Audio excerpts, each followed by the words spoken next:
have such sights to show you.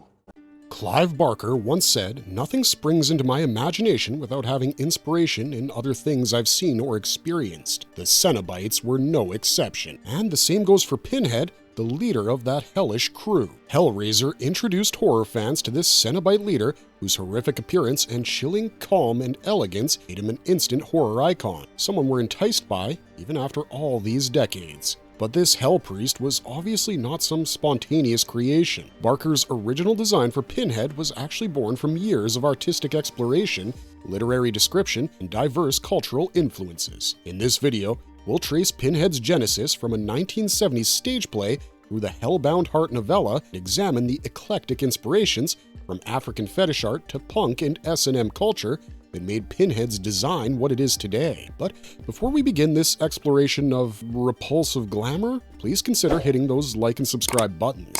Those 2 small clicks from you will help us tremendously in bringing you more of these marvelous videos. So now, let's get into it.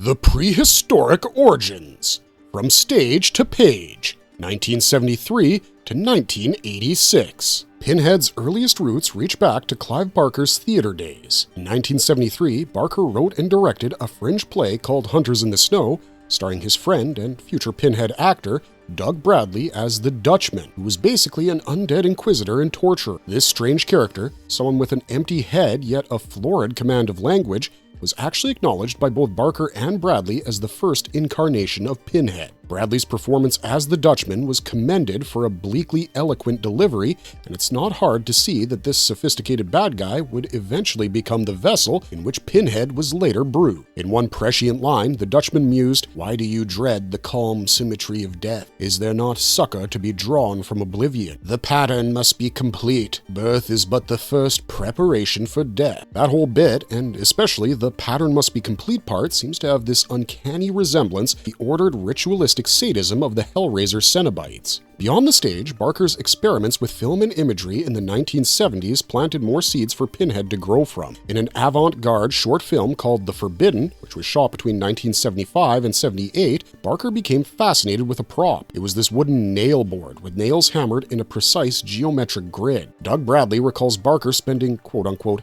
endless hours with this pinned board, swinging lights around this nail board to study the moving shadows. Years later, when Barker conceived Pinhead, according to Bradley, he put the image of the nail board all over a human being's face. In fact, an unused concept for a film called Underworld that Barker scripted in 1985 envisioned a scene where needles would erupt from a character's skull. So yeah, all these early forays, from the eloquent Dutchman and the geometric nail board to the flirtations with extreme body horror, actually culminated in Barker's determination to bring his own brand of horror to cinema. Dissatisfied with previous adaptations of his work, Barker wrote the novella The Hellbound Heart in 1986 as the blueprint for what would become Hellraiser, and he ensured he could direct and realize his own vision on screen. Thus, by the time Pinhead officially happened on the page in 1986, the character carried over a decade of Barker's obsessions and experiment. I am the way. The literary genesis. The Hellbound Heart character description. Pinhead made his print debut in Clive Barker's 1986 novella, The Hellbound Heart, although we must note that by this point he wasn't given a name. In the book, he's simply an unnamed lead Cenobite, and of course he was quite different in presentation from the movie version. Barker's novella describes a being of unsettling androgyny and an almost delicate voice. In Barker's own words, its voice was light and breathy, the voice of an excited girl. Needless to say, this immediately distinguished this creature from the baritone-voiced male villain he would later become in film. The physical description gets even more detailed and nuanced in the novella. Barker describes Pinhead as someone whose head is completely tattooed in an intricate grid, and at every intersection of the horizontal and vertical lines, a jeweled pin was driven into the bone. Even the tongue had jewels pinned into it. This ornate pattern, with shimmering pins set in orderly rows across a scarified head, gives the literary Cenobite an almost ceremonial look, like some sort of an ornament that belongs in satanic rituals, something that one would find in maybe Ed and Lorraine Warren's museum. It's a far cry from a typical gore-drenched monster. Instead, Barker's hell priest is weirdly elegant even on the page. Additionally, the novella implies a gender ambiguity for the character. The lead Cenobite is referred to as it, with a mix of feminine and masculine traits, so we really don't know about its sex. Of course, this androgyny was quite deliberate, as Barker imagined the Cenobites as sexless beings that moved beyond human notions of gender in their pursuit of experience. By the time of filming, the Cenobite with the grid and pins became explicitly male in his physical traits and voice. The jewels of the novella became iron nails and eventually slender pins on screen. Yet, many core elements did find their way into the movie, including the geometric pattern, the calm speech, and the air of ritualistic mutilation. Barker's script drafts even called this character the Priest, which, as we told you earlier, is how he was mentioned in the book. In later years, Barker would return to this name. For instance, in his 2015 novel, The Scarlet Gospels, the character is officially titled the Hell Priest, and it's noted that to call him Pinhead to his face would invite terrible anger. Clearly, Barker always intended this character to be more than a casual monster. Barker wanted his Pinhead to be an intelligent, otherworldly officiant of grand horrors, one whose appearance sets the tone of his capabilities and what's to come. Something like the first scene of a Shakespeare play, which sets the tone for the rest of the acts and the story to follow.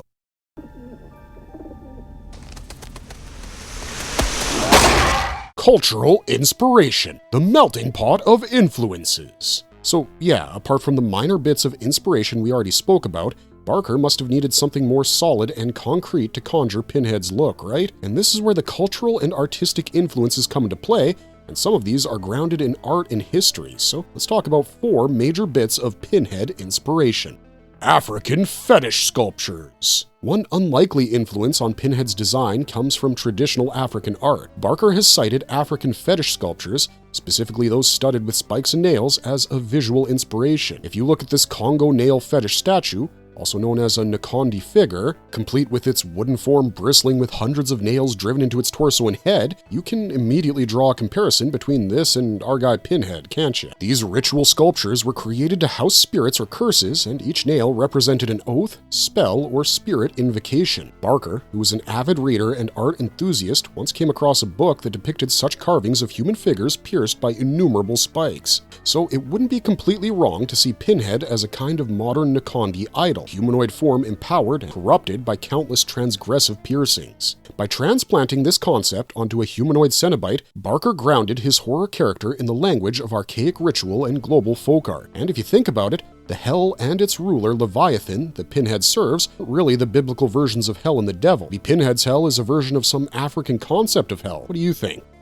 Punk fashion movement. The late 1970s punk rock movement in the UK and US also had a major aesthetic impact on the Cenobites. Barker said the look of Pinhead and his friends was influenced in large part by punk fashion and DIY body modification. It's easy to see why. Firstly, punk style was confrontational and rule-breaking, something that used the body itself as a canvas for rebellion. Leather jackets adorned with studs and spikes, face piercings, safety pins, wild hair, smeared makeup. These were things that defined new fashion statements, but they were also tools that flaunted the deliberate causing of pain, in turn, protesting the establishment and socially accepted norms. The Cenobites bring that same confrontational, anti-norm aesthetic into the realm of horror. Pinhead's black leather attire, designed by Jane Wildgoose, resembles a priestly vestment, but it also reeks of a punk's customized leather jacket, complete with form-fitting, fetishistic, and painful-looking modifications. In the late 70s, punk Londoners and New York clubgoers were experimenting with piercings and chains, and Barker absorbed this cultural wave. By the mid-80s, when Hellraiser was in development, the imagery of punks had percolated into mainstream in the form of spiked dog collar chokers, like the chain links draped from facial piercings, as seen in some Cenobites other than Pinhead. So could we say that Barker's Cenobites are unapologetic, anti-authoritarian figures in their own hellish way, much like punks were to polite society? We could, and we will. Catholic iconography. Another major influence behind Pinhead's design and persona comes from religion. Yeah, and Catholic iconography and the imagery of martyrdom at that. The very term Cenobite is actually borrowed from Christian monastic tradition, in the sense that a Cenobite is a monk living in a community, and Barker originally saw Pinhead as a perverse sort of high priest. Visually, this translated into elements of the priestly and sacrificial. Pinhead's costume, for example, has been likened to an ecclesiastical garb. His floor-length black habit could be seen as a satanic inversion of a monk's robe or a priest's cassock, and it's very crooked if you think about it, kind of like a fallen priest. The influence of Catholic art is even more visceral in the emphasis on suffering as transcendence. In many Catholic paintings and statues, martyrs are depicted with the instruments of their suffering. For instance, Saint Sebastian is pierced by arrows, Christ with nails through his hands and feet, a bleeding wound on his side, and there's haloed saints that bear the tools of their martyrdom. Barker took this concept and pretty much demonized it. Cue nails driven into Pinhead's skull like a ghastly mask, an inversion of Christ's crown of thorns on his head. His flesh is patterned and wounded in an obvious way as if it's enshrining pain, making it holy, but for the lost. If you look at some of the classical depictions of martyrs, you'll notice that they too have a sort of poised and calm demeanor, much like Pinhead, who doesn't scream or seem disturbed by his pain. On the contrary, he approaches suffering with a sense of sacrament and serenity. This is very much by design. In other words, by taking Catholic ideas of suffering and martyrdom and infusing these in Pinhead's DNA and personality, Mr. Barker made his monster as much a dark saint as a demon, a pontifex of hell. And that's absolutely brilliant, albeit in a very dark way. S&M underground culture. Perhaps the most direct as well as controversial influence on Pinhead's design came from the S&M underground clubs that Barker frequented in New York and Amsterdam in the 80s. At the time, BDSM was a thriving subculture but was also largely hidden from the mainstream, and Barker was both fascinated and creatively intimidated by what he witnessed. Yeah, intimidated, not inspired, at least at first. It was the first time I ever saw people pierced for fun. It was the first time I saw blood spilt in a recreational context, Barker has said of his visits to one club called Cell Block 28 in New York. Those nights left a lasting impression that he channeled directly into Hellraiser. The Cenobites in the film look like they stepped off an S&M dungeon runway. Pinhead's ensemble of black leather straps, exposed flesh slits carefully arranged on his abdomen, and even the tools he wields, like hooks, chains, and blades, they all carry the aesthetic of extreme fetish play. In S&M culture, outfits often incorporate bondage gear and piercings. Barker had no qualms about the sexual undertones either. The Cenobites are explicitly described as exploring the blurred lines between pain and pleasure, and about themselves, they say they are angels to some and demons to others. The austere, dungeon-like atmosphere of Hellraiser scenes were also inspired by the dungeons of underground clubs. You see, in the real world, there's a formality to hardcore S&M scenes, and the participants often have specific roles, costumes, and agreed upon what we can only describe as rituals, and Barker took this whole thing and transplanted it into the Cenobites' behavior. In fact, we should also tell you that Barker's original intent for Pinhead was even more extreme on the S&M front. He initially wanted additional body modifications like a navel to genital chain piercing, and you better believe we're going to circle back to that in a little bit. But of course, this chain piercing had to be toned down. Nevertheless, what did make it to the screen was daring for its time. It was a bunch of bad guys who were the personifications of the era's forbidden sexual subcultures. The censored vision, what we almost saw. So, as we mentioned earlier, Clive Barker's original vision for Pinhead pushed boundaries even further than what ended up on screen, but not everything can possibly survive the realities of budget and censorship, right? And hell, the movie was made on a meager budget of under $1 million. Anyways, we told you that Barker initially wanted Pinhead's navel pierced with dangling chains that led down to his genitals, and this would have given the impression that his genitals themselves were painfully pierced and tethered. This design was a literal representation of the Cenobites' complete embrace of sadomasochistic transformation, a form of body modification so total that even the most sensitive areas were ritually tortured and on display. However, this idea gave even the Hellraiser production huge discomfort. Censorship was a major concern back then, and still is, and genital torture would have risked an X rating or outright ban in many markets in the 1980s. Truth be told, the Hellraiser team was already pushing limits with the gore, if not censored. Even moviegoers would have felt way more disturbed and disgusted than they already did. Additionally, the practical effects and budget considerations came into play. Creating a convincing effect of chains attached from Pinhead's abdomen into his groin area, which could only be done through some prosthetic work or creative costuming, would have been complex and costly, especially for scenes requiring movement. In the end, Barker relented on this point. The navel to genitals chains were abandoned. In the end, Barker had such sights he wanted to show us, but had to negotiate with what was feasible and acceptable on film. And you know what? In a way, we think the omission helped the character retain a certain dignity and mystique. Barker himself noted that Pinhead isn't meant to be gross for its own sake, and he said that the whole point about Pinhead is that he isn't bloody. His victims are bloody, but he isn't. Now, let's talk about how the character was actually brought to light. The collaborative design process. from concept to screen. Realizing Pinhead on screen was a team effort that combined Clive Barker's imagination, the craftsmanship of talented artists in makeup and costume design. Once Barker secured funding to film Hellraiser in 1986, he assembled a small creative team to bring his super butchers to life. Overseeing this was Bob Keane and his team at Image Animation, including makeup effects artist Jeff Portas and costume designer Jane Wildgoose. Barker's orders were also pretty vivid and unorthodox. I guess that's how we're going to describe it. So Jane Wildgoose once revealed that Barker wanted the Cenobites to be magnificent super butchers, 4 or 5 characters with an extraordinary degree of detail in their self-mutilation and clothing. In fact, Barker made them note down 3 things. First, areas of revealed flesh where some kind of torture is or has occurred. Second, something associated with butchery involved. Third, a paradoxical aesthetic of repulsive glamour. In fact, this concept of repulsive glamour became the guiding philosophy of the design. It meant that the Cenobites, Pinhead foremost amongst them, should be horrifying and repellent in their injuries and oddness, yet also strangely elegant and charismatic, a model of sorts. Each member of the team contributed to realizing this vision. Jane began creating costumes that married fetish gear with Christian clergy undertones, and I've already spoken about how Pinhead's black leather resembles a priest's robes. Wildgoose also incorporated butchery tools into the Cenobite costumes. Look closely and you'll see that Pinhead's navel holds surgical implements like saws and knives. Meanwhile, Bob Keane and Jeff Portas worked on Pinhead's most defining feature, that is, his pierced and grid-marked head. They started with Barker's concept sketches, which initially were even more fantastical. For instance, they had quill-like spikes protruding from the top of Pinhead's skull. Interestingly enough, these porcupine-like quills found their way to Shunasasi from Nightbreed, another movie written and directed by Clive Barker. In fact, there's a crossover comic between Nightbreed and Hellraiser, which we've explored on our channel. You might want to check that video out. Anyways, budget and practicality set limits. Applying a full crown of quills was deemed too difficult. Instead, the team focused on the nails first, replaced with pins later. Using Doug Bradley's life-cast head,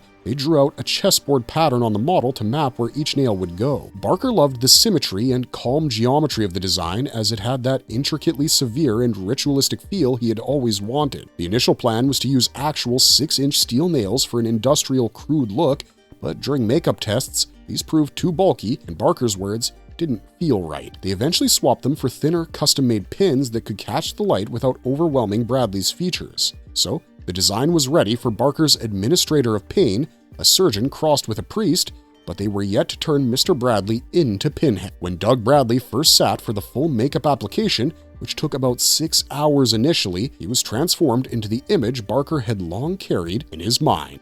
The rejected nickname and Barker's vision. It's hard to imagine now, but the nickname Pinhead was never supposed to be this character's nom de guerre, at least not in Clive Barker's eyes. On set during the first film, the crew began referring to the lead Cenobite as Pinhead as a practical shorthand. After all, lead Cenobite is a bit of a mouthful when you need to call for a prop or discuss a shot. The nickname stuck out among the makeup team and eventually leaked to fans. By the time Hellraiser came out, the cat was out of the bag and the press and merchandise followed suit. Now, this thing actually irked Clive Barker. He has repeatedly expressed his dislike for the name Pinhead, considers it undignified and trivializing for a character he wrote as an eloquent, intelligent being. One can sympathize with Barker, and if you think about it, in common parlance, Pinhead is a derogatory term similar to an idiot, and that's about the last association this regal Cenobite deserves. In the original film's credits, the character is in fact listed as lead Cenobite with no mention of the name Pinhead. Barker hoped that this would steer people towards what he wanted, but that didn't happen. In the sequel, Hellbound, Hellraiser 2 from 1988,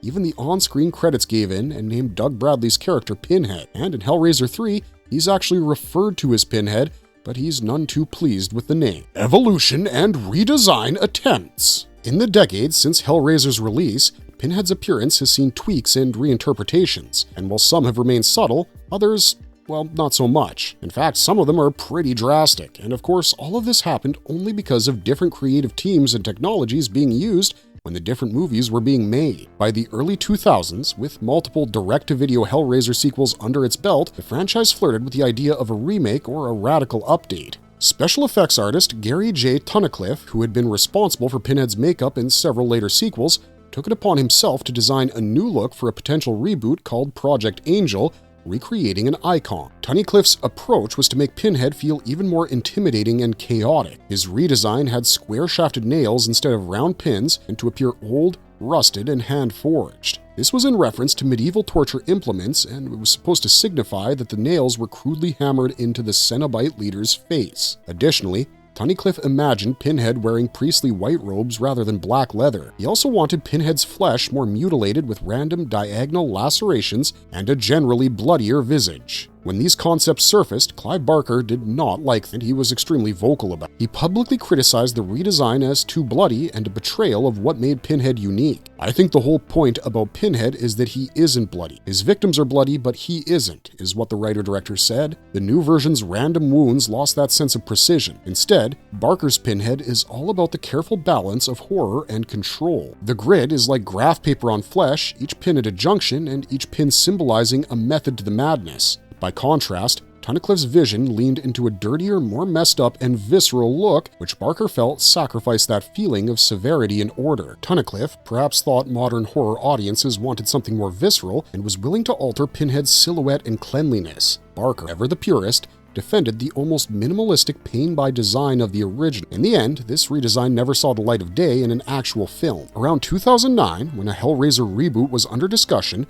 French director Pascal Laugier was attached and quickly made it clear that Tunnicliffe's concepts weren't part of his plan. In fact, he even called them unauthorized. In 2002, a new Hellraiser film finally rebooted the franchise with Barker's blessing. This time, the design evolution took an interesting turn. Rather than depart further from the original, it circled back to Barker's novella roots. In the 2022 film, Pinhead is portrayed by actress Jamie Clayton, and the Hell Priest is explicitly presented as more androgynous and ambiguously gendered, which is much closer to how Barker first described the character in The Hellbound Heart. Clayton's Pinhead sports the familiar grid of pins, but with some fresh flourishes. The pins are slightly longer and shaped like delicate needles. Her patterns, and yes, this Pinhead is referred to with feminine pronouns, but the patterns on her flesh have an almost Baroque detail. The costume is also updated but remains dark and leathery, although it has more fleshy-looking elements, as if the line between clothing and flayed skin is even more blurred. The new design is less overtly Cenobite biker and more otherworldly priestess. The makeup team introduced a pale, pearlescent quality to Pinhead's skin, giving an eerie beauty to the character. This aligns with Barker's original intent to make the Cenobites oddly alluring as well as frightening. By casting a trans woman in the role and leaning into the gender fluidity, 2022 film acknowledged something the 1987 movie couldn't fully embrace. That was Pinhead's non-binary, almost angelic quality. While most called the female Pinhead a woke, gender-swapped character, the truth is that Clayton's Pinhead is an interpretation that's truer to Barker's original vision. You might disagree with it, but we're simply stating facts, and it's probably why Clive Barker gave the green light to this film. The lasting impact, design philosophy, and cultural influence. Clive Barker's design for Pinhead has remained relevant even today, not just because it's visually brilliant because of the reasons we mentioned, but also because it introduced a new design philosophy into horror, something that's equal parts high art refinement and nightmare-inducing tropes all in one character. We told you how Barker really fixated on the whole repulsive glamour of Pinhead. That's how the character is terrifyingly elegant. Pinhead challenged the stereotype of the 1980s horror villain. In an era where many on-screen boogeymen were either mute brutes like Michael Myers and Jason Voorhees, or way too chatty and comedic like Freddy Krueger, Pinhead brought back a kind of dignified evil that felt more literary than cinematic, even on screen. His articulate speech and almost philosophical musings on pain and pleasure invited audiences to fear him on an intellectual level, not just viscerally. This influenced later horror creators to craft villains who were calm, eloquent, and eerily polite, recognizing that such characters can be far more disturbing than a quipster or a growler. You can see shades of Pinhead's DNA in characters like Jigsaw from Saw, with his measured voice and moralizing cruelty, or some of the elegantly dressed demons and vampires in the 90s and early 2000s films. The Hell Priest proved that a monster could discuss the theology of suffering one moment and rip you apart the next, and both would be equally frightening. Barker's fusion of disparate influences in Pinhead's design also left a mark on genre aesthetics. After Hellraiser, the marriage of sadomasochistic fashion and horror became almost a subgenre in itself. We saw an uptick in horror art and costumes featuring leather, latex, and piercings as tools of terror, from the Silent Hill nurses to countless comic book demons. Even outside of horror, Pinhead's look filtered into pop culture considering that in the world of heavy metal, gothic, and industrial music, Pinhead is a beloved figure, often referenced or emulated. Bands like Cradle of Filth and Ministry drew visual and lyrical inspiration from Hellraiser's mix of the sacred and profane. The idea that transgression can be stylish, pain and perversion can be presented with a cool, almost ritualistic artistry, is now a staple in dark fantasy and fashion. We can credit Barker's design for helping to popularize that aesthetic. Pinhead's face alone, grid, and the pins has become a piece of pop iconography, instantly recognizable, parodied in everything from The Simpsons to high-fashion photo shoots, and even adorning Halloween costumes en masse. The character also invites deeper discussions about the human fascination with extremes. By blending beauty and mutilation, Barker asked audiences to confront why they found Pinhead so compelling. Was it the symmetry, the calm authority, the hint of forbidden knowledge behind those midnight black eyes? Pinhead embodies the idea that evil can be attractive, charismatic, which is arguably even more disturbing than straightforward ugliness. This notion has since been explored with other villains, but Pinhead stands as one of the purest expressions of it. He doesn't hide his monstrosity. He wears it on his skin like a uniform, and yet carries himself with such confidence and gravitas that cannot look away. In a larger sense, this plays into Barker's enduring themes found in many of his works, that there's a seductive allure to the dark and taboo, something that speaks to fundamental human curiosities about pain, pleasure, and beyond. Marvelous verdict! Clive Barker's original design for Pinhead is nothing short of a marvel of horror creativity. If there were ever a 7 wonders of horror cinema, Pinhead would be the Taj Mahal of these weird wonders, someone who's the perfect confluence of imagination, art, and thematic depth. By combining the visceral and the grotesque with an almost regal elegance, Barker gave us a villain who redefined the genre's aesthetic, and the character's depth is also made more substantial because of the thought that went into its creation, the numerous pieces of inspiration and deliberate choices. The result is a character who, much like the puzzle box he serves, continues to intrigue and terrify with equal measure. His evergreen and seemingly immortal popularity and status speaks to the success of Barker's vision and how he tapped into primal fears and desires, wrapped them in art and ritual, and gave them a face lined with pins. In the end, the marvelous verdict on Clive Barker's Pinhead is clear. He's a cinematic boogeyman elevated to dark art. Barker had such sights to show us with Pinhead, and indeed, those sights have lost none of their power. The Hell Priest stands eternal. All hail the priest.